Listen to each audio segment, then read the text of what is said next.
कक्षा 10 व्याकरण विभाग में हमने पिछले तासिका में पाठ रचना के आधार पर वाक्य के भेद के बारे में जानकारी लेना आरंभ किया था। उसमें हमने रचना के अनुसार वाक्य के कुल मिला के 3 भेद हैं, इसकी जानकारी ली थी। 3 भेद में से पहला है सरल वाक्य, दूसरा है संयुक्त वाक्य, तीसरा है मिश्र वाक्य। फिर उसके बाद हमने सरल वाक्य की परिभाषा के साथ साथ फिर उसके वाक्य, सरल वाक्य या साधारण वाक्य में ही हमने 2-3 परिभाषा का अभ्यास किया था। 2-3 परिभाषा में एक महत्वपूर्ण बात उभर के आई थी, वो था कि केवल एक ही उद्देश्य और विधेय होना चाहिए। उसके बाद हमने संयुक्त वाक्य के बारे में जानकारी ली थी। संयुक्त वाक्य में परिभाषा देखते समय उसमें 2 या 2 से अधिक उपवाक्य होते हैं, लेकिन उसमें दोनों स्वतंत्र होते हैं, इसकी जानकारी हमने ली थी। उसके उदाहरण भी हमने देखे थे। उसके बाद मिश्र वाक्य के बारे में जानकारी ली थी। मिश्र वाक्य के लिए उसमें भी 2 या 2 से अधिक वाक्य होते हैं, किंतु संयुक्त वाक्य की तरह दोनों उपवाक्य महत्वपूर्ण या प्रधान नहीं होते हैं। उसमें एक वाक्य प्रधान तथा दूसरा जो होता है गौण होता है, इसकी भी जानकारी हमने ली थी। उसके बाद रचना के आधार पर वाक्य रूपांतर करते समय किस दृष्टि से रूपांतरित होते हैं, किस तरह से वाक्य रूपांतर होते हैं, उसमें क्या परिवर्तन होता है, इसके कुछ उदाहरण हमने देखे थे। उसके बाद सरल वाक्य से संयुक्त वाक्य करते समय कुछ उदाहरण आपके सामने रखे थे। सरल वाक्य के उदाहरण थे, उसके आपने संयुक्त किस तरह से होते हैं उसके बारे में जानकारी ली थी। आज हम सरल वाक्य से मिश्र वाक्य किस तरह से होते हैं उसके बारे में जानकारी लेने वाले हैं। सरल वाक्य देश के लिए मर मिटने वाला सच्चा देशभक्त होता है। ये सरल वाक्य देश के लिए मर मिटने वाला सच्चा देशभक्त होता है। मैं जब इस तरह से वाक्य देता हूँ, परिभाषा देता हूँ, उदाहरण लिखकर बताता हूँ, उसका विस्तार से जानकारी देता हूँ, तो आपको अपने नोटबुक में वो लिख कर लेना है। अब यहाँ पे मैं आज आपको सरल वाक्य से मिश्र वाक्य के बारे में जानकारी दे रहा हूँ, किस तरह से सरल वाक्य से मिश्र वाक्य किए जाते हैं उसके बारे में बता रहा हूँ। तो आपको यहाँ उसकी जानकारी लेनी है और आपको दोनों वाक्यों के बारे में लिख कर लेना है, सरल तथा मिश्र वाक्य, ताकि आपकी समझ में आए कि आपको किस तरह से सरल वाक्य का मिश्र वाक्य करते समय परिवर्तन करना चाहिए। देश के लिए मर मिटने वाला सच्चा देशभक्त होता है। जो देश के लिए मरता है, मर मिटता है, वही सच्चा देशभक्त होता है। और एक बात हमने देखी थी कि मिश्र वाक्य या सरल वाक्य का संयुक्त वाक्य करते समय अर्थ में परिवर्तन नहीं होना चाहिए। आप वाक्य का अर्थ जैसे का वैसा रखेंगे। जैसे सरल वाक्य में अर्थ दिया है वैसे ही मिश्र वाक्य में अर्थ होना चाहिए और संयुक्त वाक्य में वैसे। अर्थ में बदलाव नहीं होना चाहिए। उस हिसाब से, उस प्रकार से आप परिवर्तन करेंगे। सरल वाक्य शिक्षक के सामने छात्र शांत रहते हैं। एक उद्देश्य, एक विधेय, एक कर्ता, एक क्रिया है। लेकिन मिश्र वाक्य में एक उपवाक्य तथा एक प्रधान या एक गौण होता है। तो यहाँ पर जब तक शिक्षक रहते हैं छात्र शांत रहते हैं, यानी जब तक शिक्षक रहता है तब छात्र शांत रहते हैं। यानी 2 वाक्य हो गए, लेकिन पहला जो है मुख्य हो गया, दूसरा गौण हो गया। ये बात आप ध्यान में रखेंगे। मोहन ने मुझे जल्दी भोजन करने के लिए कहा। अब इसका है मोहन ने कहा कि, मोहन ने कहा कि। अब यहाँ पे कि इस योजक से यहाँ पे वाक्य को जोड़ दिया गया है। पहला वाक्य महत्वपूर्ण है, मुझे जल्दी भोजन करना है। क्या कहा वो आगे दूसरा वाक्य गौण है। मोहन ने कहा कि मुझे गांव जाना है। मोहन ने कहा कि क्या है वो समझ नहीं आता, इसलिए वो वाक्य दूसरा है, गौण है, लेकिन पहले इस पर निर्भर है। मोहन के घर पहुंचने से पूर्व उसके पिता चल चुके थे। जब तक मोहन घर पहुंचा तब तक उसके पिता चल चुके थे। मैंने एक आदमी देखा जो बहुत बीमार था। उसने स्वयं को निर्दोष बताया। उसने कहा कि मैं निर्दोष हूँ। सड़क पार करता हुआ एक व्यक्ति बस से टकरा कर मर गया। अब ये सरल वाक्य बड़ा है।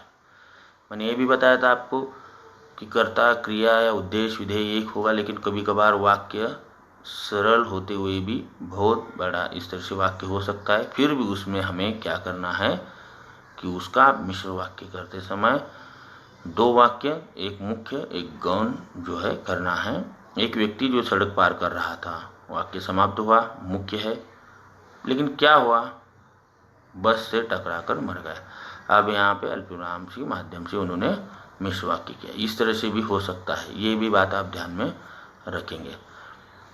अब संयुक्त वाक्य से सरल वाक्य पहले दिए जाएंगे। संयुक्त वाक्य आपको उसका सरल करना है। शीला ने एक पुस्तक मांगी और वह उसे मिल गई। अब 2 वाक्य है, दोनों महत्वपूर्ण है, दोनों प्रधान है, दोनों उपवाक्य प्रधान है, लेकिन हमें क्या करना है, इनको एक ही उद्देश्य, एक विधेय के माध्यम से, एक कर्ता एक क्रिया के माध्यम से उनको बनाना है, सरल बनाना है। तो क्या करेंगे, और को तो निकालना ही पड़ेगा, और तो उसमें नहीं आएगा। ये बात आप ध्यान में रखकर शीला के पुस्तक मांगने पर उसे मिल गई, इस तरह से अगर करते हैं तो वाक्य हो सकता है। यानी वाक्य परिवर्तन करते समय आपको संयुक्त करते समय और इसलिए योजक चिन्ह की आवश्यकता हो सकती है, लेकिन सरल करते समय उसको निकाल कर उसको एक बनाना है, और एक बनाने के लिए क्या क्या निकाल सकते हैं, और लेकिन अर्थ परिवर्तन बिल्कुल नहीं होना चाहिए। योजक निकलते हैं, योजक हट जाते हैं, उद्देश्य जो है एक बन जाता है, विधेय भी एक बन जाता है। 2 उद्देश्य 2 विधेय नहीं होते, वाक्य उसमें 2 नहीं दिखाई देते, सरल वाक्य में सिर्फ एक ही। तो इन बातों को ध्यान में रखने के लिए आपको परिभाषा लर्न होनी चाहिए। परिभाषा अगर आप ठीक तरह से लर्न होती है तो आप क्या कर सकते हैं कि समझ सकते हैं कि इस वाक्य में ये इस तरह से होना चाहिए।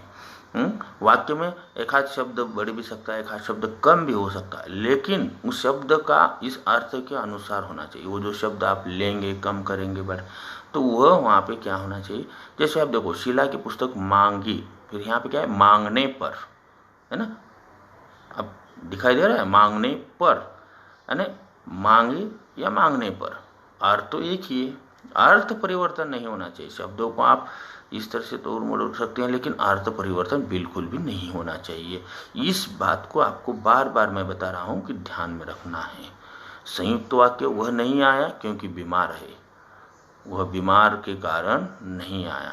अब सरल क्या है, वह नहीं आया, वाक्य हुआ क्योंकि बीमार है, और फिर हमने संयुक्त इस तरह से सरल किस किया, वह बीमारी के कारण नहीं आया।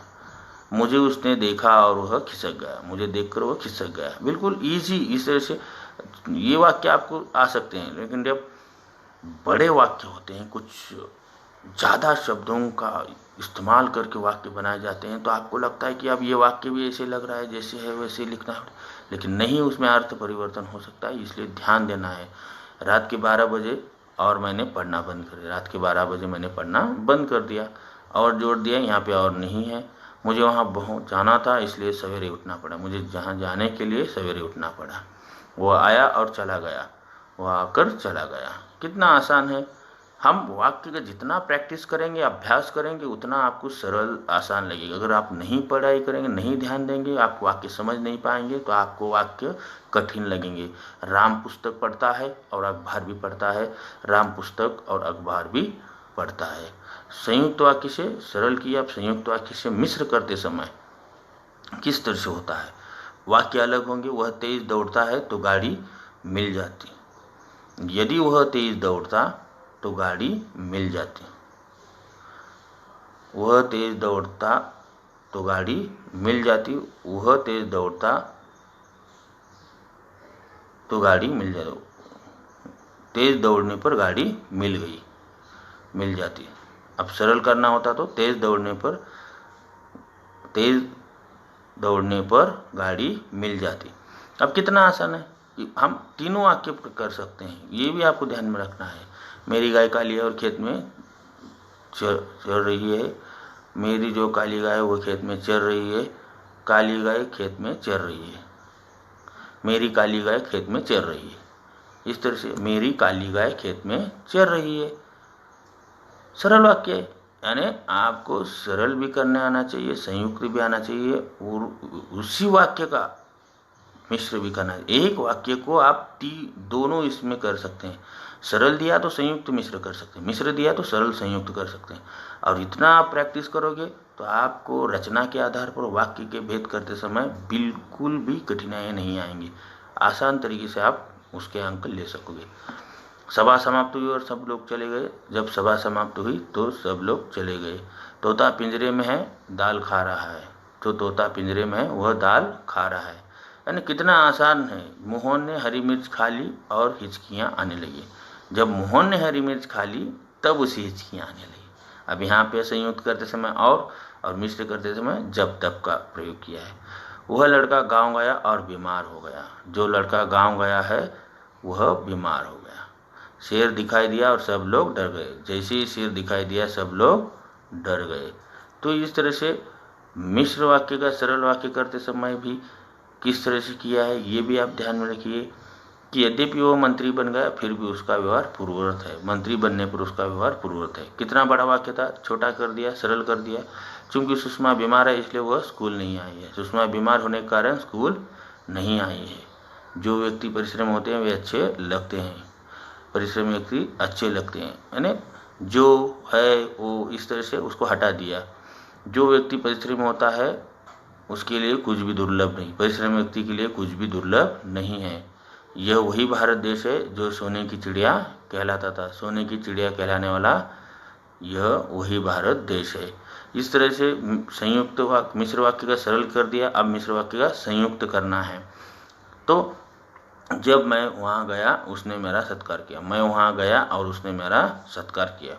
जब घर आया, यानी उदाहरण आपको क्या करना है कि किस तरह से उसका उदाहरण जो है मिश्र का संयुक्त हो गया ये देखना है, पढ़ना है। इसके कुछ नियम जो है वो सब पूरे परिभाषा विस्तार से करते समय मैंने आपको बताए हैं। अब आपको क्या करना है कि मैंने यहाँ पे आपके होमवर्क के लिए कुछ वाक्य दिए हैं, तो उन वाक्यों को आपको क्या करना है, लिख कर लेना है। ये वाक्य जो थे आपने देखे, उसके जो है कि किस तरह से जैसे ही रात हुई आकाश में तारों का मेला लग गया, रात हुई आकाश में तारों का मेला, यानी ये पूरा जो है जैसे का वैसे आप लिख सकते हैं नोटबुक में। लेकिन यहाँ पर आपको उत्तर नहीं दिए हैं। यहाँ पर आपको खुद जो है आंसर लिखने पड़ेंगे कि अभी अपना नोटबुक निकालना है। नोटबुक निकाल कर उसमें सरल वाक्य से संयुक्त वाक्य करने के लिए कहा है। सरल वाक्य इस तरह से दिए है, राधा नाचती गाती है, मोहन हंसकर बोला, तुम पढ़कर सो जाना, अंकित की कलम छूटकर गिर गई, बादल गिरते ही मोर नाचने लगा। फिर सरल वाक्य से मिश्र वाक्य करने के लिए कहा है।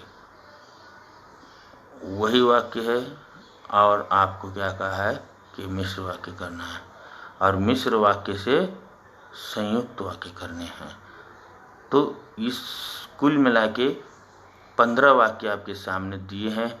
आपको इसका जो है आंसर भी दिए जाएंगे, लेकिन पहले आप प्रयास करेंगे और प्रयास करेंगे, सिर्फ आंसर लिखेंगे और फिर खुद जांचेंगे तो आपको समझ में आएगा कि पूरा रचना के आधार पर वाक्य के भेद पढ़ने के बाद आपको सिर्फ आंसर लिखने हैं इसके। अभी आंसर लिखने के बाद मैं तुरंत आपको इसके आंसर बताने वाला हूं। आंसर बताने के बाद आप खुद चेक करेंगे नोटबुक में कि कितने अंक, कितने जो है प्रतिशत या वाक्य हमारे सही आए हैं, कितने गलत हुए, उसका खुद चेक कर सकते हैं, जांच सकते हैं। तो ये होता है पूरा स्टडी होने के बाद, पूरा पाठ खत्म होने के बाद कुछ हम कहाँ तक पहुँच सके हैं उसकी जानकारी के लिए। तो ये बात मैं बता रहा था कि आपको व्याकरण विभाग में से मैंने आज तक समास, शब्द पद, और रचना के आधार पर वाक्य के भेद पढ़ा है।